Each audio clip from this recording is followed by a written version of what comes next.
दोस्तों नमस्कार। भारत के रतन रतन टाटा हमारे बीच नहीं रहे। वो इतने महान इंसान थे, उनकी ज़िंदगी के कहीं अनछुए अनकहे किस्से हैं जिन्हें जानकर आप हैरान रह जाएंगे। तो आज हम आपको बताएंगे कि कैसे चाइना इंडिया वार की वजह से अनमैरिड रह गए रतन टाटा। दोस्तों, अगर भारत और चीन के बीच सन 1962 की लड़ाई ना हुई होती तो रतन टाटा शादीशुदा होते। बात कुछ इस तरह है कि रतन टाटा 1960 में अमेरिका के लॉस एंजलिस में काम कर रहे थे। एक बार उन्होंने अपने एक इंटरव्यू में कबूल किया था कि वहाँ एक लड़की से उन्हें इश्क हो गया। इसी बीच इंडिया और चाइना की लड़ाई शुरू हो गई और इंडिया में जो रतन टाटा की दादी थी, रतन टाटा को उनकी दादी ने ही बचपन से पाला था, क्योंकि 10 साल की उम्र में उनके माँ बाप का तलाक हो गया था। तो उस दादी ने रतन टाटा को भारत बुला लिया। उस समय उन्होंने अपनी प्रेमिका से भारत चलने के लिए कहा, लेकिन युद्ध के हालात को देखते हुए लड़की के माँ बाप ने इसकी परमिशन नहीं दी। नतीजा ये हुआ कि रतन टाटा भारत आ गए।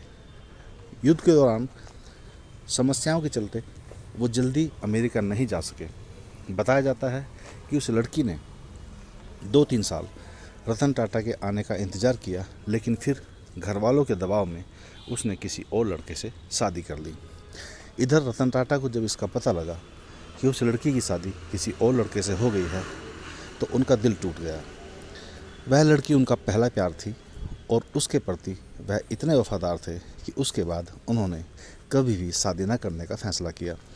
दोस्तों, बाद में हालांकि कुछ कहानी किस्सों में रतन टाटा का नाम 2-3 लड़कियों के साथ जोड़ा जाता है, लेकिन उसके कोई पुख्ता सबूत नहीं है कि उनका किसी के प्रति कोई लगाव हुआ था।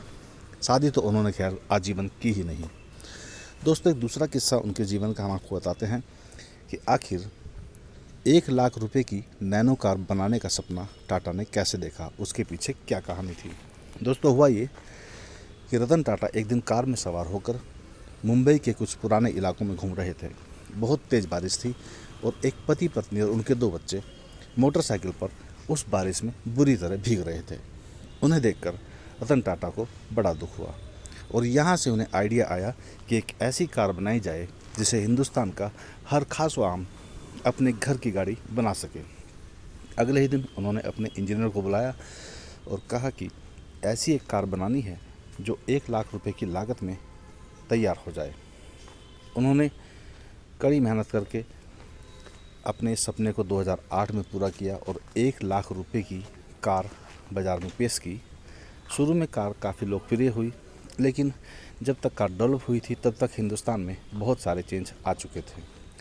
ग्लोबलाइजेशन होने के बाद से लोगों के पास पैसा आ रहा था और तब लोग काम चलाऊ कार के बजाय लग्जरी कार की तरफ देखने लगे थे। नतीजा ये हुआ कि सस्ती कार का सपना बहुत ज़्यादा परवान नहीं चढ़ सका और आखिरकार 2020 में रतन टाटा को अपना यह प्रोजेक्ट बंद करना पड़ा। 2020 के बाद नैनो कार का उत्पादन पूरी तरह बंद कर दिया गया। कार के क्षेत्र में ही उनका एक और बड़ा मशहूर किस्सा है, जब उन्होंने फोर्ड कंपनी के बड़े अधिकारी को झुका दिया था। दरअसल हुआ ये कि 90 के दशक में छोटी गाड़ी बनाने की जब टाटा कंपनी ने शुरुआत की तो उनकी पैसेंजर गाड़ियां ज़्यादा चली नहीं। नतीजतन कंपनी घाटे में आने लगी और रतन टाटा ने अपनी पैसेंजर कार की यूनिट को बेचने का फैसला कर लिया। इसके लिए उन्होंने फोर्ड से बात की। फोर्ड जानी मानी कंपनी थी। फोर्ड के अधिकारियों ने उन्हें इसके लिए अमेरिका बुलाया। वहाँ फोर्ड के एक अधिकारी ने बातचीत करते हुए एक ऐसा कमेंट कर दिया जो बात रतन टाटा के दिल पर लग गई। उसने कहा कि जब आपको कारों के निर्माण के बारे में कुछ पता नहीं है तो आप इस क्षेत्र में आए ही क्यों थे। यह बात रतन टाटा को इतनी चुभी कि वो बिना समझौता किए ही भारत वापस आ गए। अगले 8 साल उन्होंने पैसेंजर कार के क्षेत्र में बहुत मेहनत की और अपनी कंपनी की कारों को दुनिया भर में मशहूर करा दिया। नतीजा ये हुआ कि पूरी दुनिया में टाटा की पैसेंजर कारों की धूम मच गई। उधर फोर्ड कंपनी के दिन खराब आ चुके थे। अब फोर्ड कंपनी दिवालिया होने की कगार पर थी।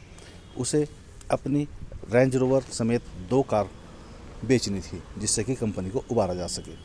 तब टाटा ने फोर्ड कंपनी की टीम को बुलाया। उन्होंने कहा कि मैं तुम्हारी ये कार खरीदने को तैयार हूँ।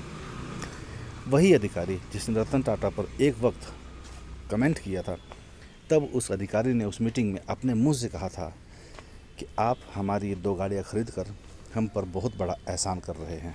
तो इस तरह रतन टाटा ने सिर्फ 9 साल के अंदर फोर्ड जैसी कंपनी के अधिकारियों के घमंड को चकनाचूर कर दिया था।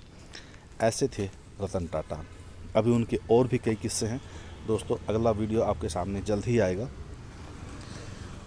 इनके जीवन के कुछ और ऐसे किस्से जो आपने देखे सुने नहीं होंगे, उसके बारे में हम आपको बताएंगे। नमस्कार।